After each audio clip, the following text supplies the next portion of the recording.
대해서 먼저 한번 알아보도록 하겠습니다. 자, 피아트는 1899년 이탈리아의 북부 토리노에서 이제 설립됐고, 여기에 이제 그 설립자가 아그넬리 패밀리라고 얘기를 하는데, 지금도 그 피아트 지분을 가장 많이 갖고 있어요. 얼마 전에 그 아그넬리가의 4세였나가 그 사회적으로 좀 문제를 일으켜가지고 한번 이렇게 신문에 올라오기도 했었는데, 유럽은 자동차 회사들의 그 어떤 투자자 그리고 그 회사 설립한 사람들이 지금까지 이제 연결되는 경우가 굉장히 많습니다. 독일도 비슷하고요. 그래서 뭐 지분을 갖고 경영에는 참여는 안 하는 경우도 있지만 대부분의 이탈리아 회사들은 그 가족 중심적인 경영으로 지금까지 이제 이어져 오고 있다고 보면 되겠습니다. 자, 현재는 이제 앞에서 제가 말씀드린 것처럼 란치아, 그다음에 알파로메오, 마세라티, 아바스 같은 브랜드들을 거느리고 있는 그 FCA 그룹이고요. 한때는 이탈리아의 자동차 회사는 한 개밖에 없다라는 얘기가 있었어요. 왜냐하면 그때 이제 페라리도 안에 들어와 있었고, 존다는 물론 이제 별개로 있었지만, 람보르기니 같은 경우는 이제 독일에서 팔리면서, 정통 이탈리아 브랜드는 전부 다 그 FCA 그룹 안에 지금 소속이 됐다라고 얘기를 하기로 했었습니다. 근데 이 피아트라는 회사가, 사실은 저도 여기를 이제 방문해서 이 피아트라는 회사에 대해서 정확하게 좀 알아보기 전까지는 피아트라는 회사를 사실 굉장히 좀 많이 우습게 생각을 했었어요. 그래봐야 뭐 소형차나 만들고 뭐 쟤들이 무슨 기술이 있겠어? 라고 생각을 했었는데, 실제로 피아트는 우리나라에서도 조립 생산을 했던 차들이 있어요. 예전에 70년대 피아트 124하고 132 같은 경우가 우리나라에서 조립했었는데, 그때 당시에는 굉장히 이제 고급차에 들어갔었죠. 그리고 132 같은 경우에는 그 고속도로에서 거의 뭐 따라갈 차가 없었다라고 얘기를 합니다. 워낙에 또 이탈리아 사람들이 이제 작은 차들, 소형차들을 이제 선호하다 보니까 피아트는 이탈리아 자동차 산업이나 아니면 유럽 전체 자동차 산업에서 그 소형차의 부분을 담당을 하고 있고, 란치아나 알파로메오 같은 경우는 각기 자기네들이 갖고 있는 특징을 잘 살려서 그 시장을 차지하고 있다고 보시면 되겠습니다. 그리고 피아트 본사가 있는 그 링고토라는 그 건물이 있어요. 거기가 토리노 안에 어떤 랜드마크처럼 지금 돼 있는데, 지금은 이제 쇼핑센터로 쓰거든요. 예전에 이 공장이 1960년대까지는 전 세계에서 가장 큰 공장이었다고 해요.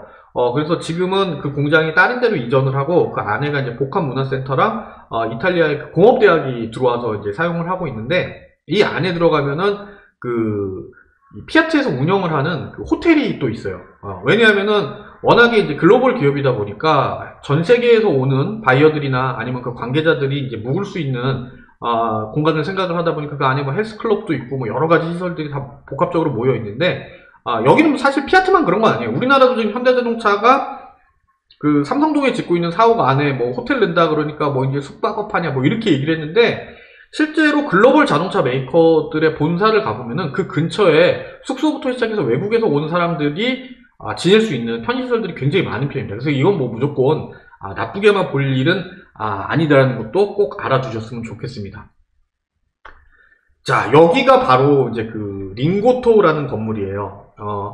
화면에서 보시면은 이제 그 왼쪽에 큰 화면이 보이죠? 뭐 자동차들 막 서 있는데, 이게 이제 공장이에요. 공장이고 1920년대에 만들어진 공장인데, 참 이런 거 보면은 이탈리아의 자동차 산업이 참 대단하다고 느끼는 게, 옥상에 테스트 트랙을 갖고 있었습니다. 이 테스트 트랙은 지금도 사용을 한다 그래요. 물론 뭐 옛날처럼 차가 달리는 그런 테스트를 하는 건 아니고 그 이벤트용으로 이제 사용을 한다고 하는데, 이미 1920년대에 이 건물을 짓고 이 건물 안에서 모든 것을 다 할 수 있는 시스템을 이제 구축을 했다고 합니다.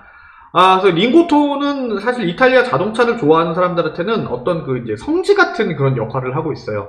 제가 이제 묵었던 호텔이 그 오른쪽 밑에 있는 그 건물, 이 건물인데, 이 건물의 옥상이 이렇게 생겼고요. 그 위쪽에 있는 사진은 요거는 피아트 500의 그 몇 주년이었더라? 50주년 그 행사할 때 그 링고토에다가 이제 피아트 500을 쭉 세워놓고 이제 공중에서 이제 촬영한 모습입니다.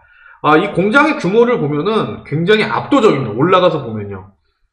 저도 처음에 갔을 때, 무슨 건물 옥상에다 테스트 트랙을 만들었다고? 그런 생각을 하고 반신반의했었는데, 가서 보면은 진짜 깜짝 놀랄만해요. 그리고 실제로 여기서는 그 레이스도 예전에는 몇 번 했었다 그래요. 근데 자동차가 어떤 건물 옥상에서 달린다 라고 생각만 해도 참 굉장히 좀 어려운, 우리는 뭐 주차장만 봤잖아요. 근데 여기서 실제로 피아트에서 제작한 차들이 뭐 1층에서는 조립을 하고 2층은 무슨 스토리지를 쓰고 3층에서 뭐 품질 검사를 하고 맨 마지막 옥상에서는 출고 테스트를 하고 차가 나왔다. 그리고 그 고객한테 인도됐다라는 점만 생각하면은 굉장히 대단하죠. 우리나라보다는 굉장히 좀 많이 앞서가 있다라는 거를 보실 수 있습니다. 토리노에 가면은 사실 이 자동차 말고도 다른 것들이 볼거리들이 많아요. 근데 뭐 자동차 관심 없는 분들도 저는 이 링고토는 꼭 추천을 합니다. 왜냐하면 이 안에 숙소도 싼 편이고 그 다음에 그 다양한 문화시설들이 다 있어요. 쇼핑몰도 있고. 그래서 뭐 따로 딱 바깥에 나가거나 할 필요가 없거든요. 그리고 위에 올라가면은 뭐 지금은 사용은 안 하지만 그래도 예전에 테스트 트랙으로 썼던 그 흔적들을 볼 수 있다라는 것만 해도 굉장히 재미있는 기억이 될 겁니다. 토리노의 상징인 이 링고토는 토리노 가시면은 가장 처음에 들려보시기를 저는 이제 추천드립니다.